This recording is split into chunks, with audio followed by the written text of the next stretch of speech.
Visite du guide spirituel de Soufi El-Hachek Soufi Bilal Diallo à la télévision en noir. Le Saint Thomas répondit à quelques-unes de nos questions. Nous vous montrerons les extraits en début de ce journal. Sur le plan africain, aujourd'hui 1er décembre est célébré comme la journée internationale de lutte contre le sida. Un nouveau vaccin est testé en Afrique du Sud. Et dans la page sportive, retour sur la victoire des Aigles à la Coupe de l'IEMOA.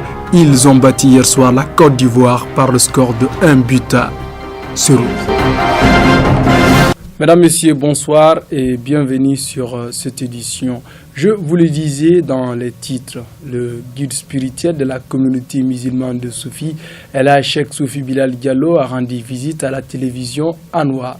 Nous l'avons reçu sur 2 de nos plateaux en vue du Mauloud. Suivons quelques extraits de l'entretien qu'il nous a accordé en langue française. Vient avec ses bonheurs, ses malheurs, etc. Donc le mois qui est passé, la lune qui vient cette fois-ci, c'est pas cette même lune qui vient demain. Donc c'est pourquoi la communauté musulmane des soufis du Mali, les soufis en général, font une attention particulière sur l'apparition de la lune. Et là, sur ce, à chaque fois que la lune apparaît, donc il y a des bénédictions. Il y a tout ce que nous appelons. Donc c'est une immense joie. Le vendredi, au point que c'est important aux yeux de Dieu, nous a consacré tout un chapitre dans le Saint-Coran qu'on appelle le vendredi. Donc vu toutes ces importances, même toi qui me suivez aujourd'hui, et si vous avez un problème qui est un problème, vous voulez quand même vous adresser à Dieu. Donc le vendredi après 16 heures est un moment très propice. Donc c'est ça le premier vendredi. Mohammed est le prototype irréprochable de la perfection. Il est l'unique et l'inimitable dans tous ses propos et dans toutes ses formes. Que ce soit la beauté, que ce soit de forme, de fond. Il fut le premier sur l'écosystème. L'intégralité de ce que vous venez de voir sera diffusée sur la télévision en noir. Nous revenons ici au Mali. Parlons politique et parlons également actualité politico-judiciaire. Le procès tant attendu a eu lieu hier. 17 accusés étaient à la barre, à l'exception de la 18e personne, à la personne du capitaine Dolo décédé entre-temps. Le procès s'est ouvert à Sikasso, à 400 km de Bamako. Le récit de cette journée palpitante avec Khalif Cheikh Keita. La salle Lamissa Bengali a refusé du monde. Hier s'est ouvert le procès ministère public contre Fousseini Diarra alias Fous à Sikasso. Au banc des accusés, 17 hommes dont l'ancien chef de la junte militaire a pris le pouvoir le 22 mars 2012. Ils sont accusés d'enlèvement, de complicité d'enlèvement, de meurtre et de complicité de meurtre. Le premier grand empoignade est venu du général Haya. Appel à la barre, il a répondu présent avant de se présenter en ces termes. Je suis le général Amadou Haya Sanogo, général des corps. Une présentation suivie d'applaudissements nourris dans le public. Le procureur sursaute et lui rétorque: vous n'êtes pas un général ici, mais un citoyen qui a commis des crimes. Les avocats de la défense sont au nombre de 17, tandis que ceux de la défense sont 8. La presse nationale et internationale était au rendez-vous et étaient présents aussi les femmes des Brés Rouges tuées en blanc. Le seul absent est le 18e accusé, le capitaine Dolo, décédé sur la demande des avocats de la défense. La séance a été renvoyée pour demain vendredi. Pour motif, ils ont demandé et reçu du juge le temps de discuter avec leurs clients. Restons toujours au Mali. Cette fois, partons dans le nord. La ville de Kidal a vu ce matin très tôt une explosion due à la voiture des milices du groupe armé Touareg, Imarad et alliés qui est montée sur une mine, tuant du coup 5 personnes. Les raisons de cet incident nous sont inconnues jusqu'à l'heure. Simple attentat ou coup du hasard, les jours à venir nous éclaireront. À présent, partons hors du continent. Aujourd'hui, 1er décembre, le monde célèbre la journée internationale de lutte contre le sida. Un espoir pointe à l'horizon. À Johannesburg, précisément dans la fondation Desmond Tutu, un vaccin a été testé ce matin. Suivons cet élément commenté par Khalifa Ahmed Konaté.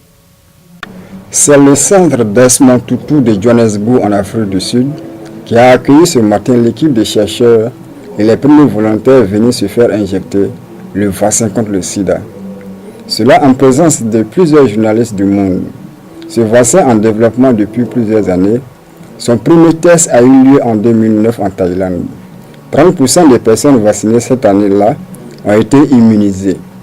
Ces chercheurs espèrent que ce vaccin sera le meilleur.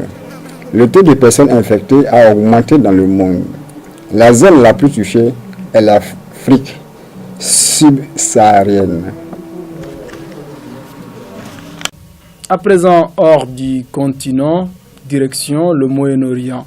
La ville d'Alep est assiégée par les forces syriennes et leurs alliés russes. L'ONU a lancé un appel. L'organisation internationale parle d'une situation extrêmement effrayante. C'est un champ de ruines. Voici ce qui reste de la ville d'Alep. La situation des populations prises au piège inquiète les pays occidentaux. Depuis quelques jours, le régime syrien et son allié Russie ont intensifié leurs attaques contre les zones détenues par les rebelles. À l'heure actuelle, des milliers de personnes sont prises au piège dans la seule zone sous contrôle des rebelles. L'ONU appelle les différentes parties à faire tout leur possible pour cesser le feu et permettre à l'aide humanitaire d'être acheminée avant que Alep Sud ne se transforme en gigantesque cimetière. Toujours hors du continent africain, en Colombie, après le Sénat, ce sont les membres de la Chambre des représentants congrès qui ont validé le traité de paix entre le gouvernement colombien et les forces armées révolutionnaires de Colombie, FARC. Khalifa Ahmed Konaté. Les députés colombiens ont voté à l'unanimité l'accord corrigé entre les FARC et leur gouvernement. Ce nouvel accord prévoit le désarmement de la guérilla et sa transformation en parti politique. Les armes seront collectées et celles en mauvais état serviront à bâtir 3 monuments symbolisant la paix. Malgré la correction de certains points, l'opposition dirigée par l'ancien président Álvaro Uribe continue à dénoncer le traité et appelle à un nouveau référendum. La mise en pratique de ce traité mettra fin à ce conflit qui a fait plus de 260 000 morts et 45 000 disparus. Page sportive.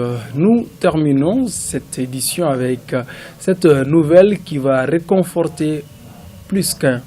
Le Mali a battu la Côte d'Ivoire, une très grande nouvelle pour beaucoup. 1-0, c'est le score final de la rencontre entre les Maliens et les Ivoiriens hier soir à l'issue du tournoi de l'UEMOA. Les Maliens sont à finale. Fousseini Sidibé.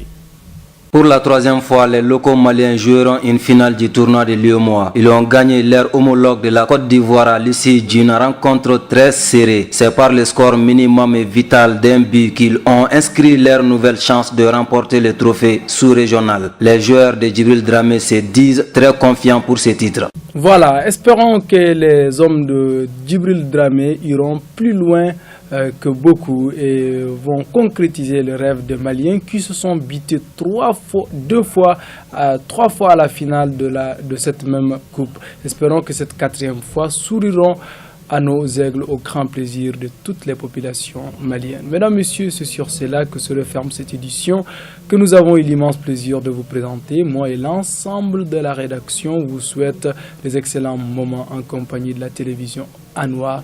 Au revoir.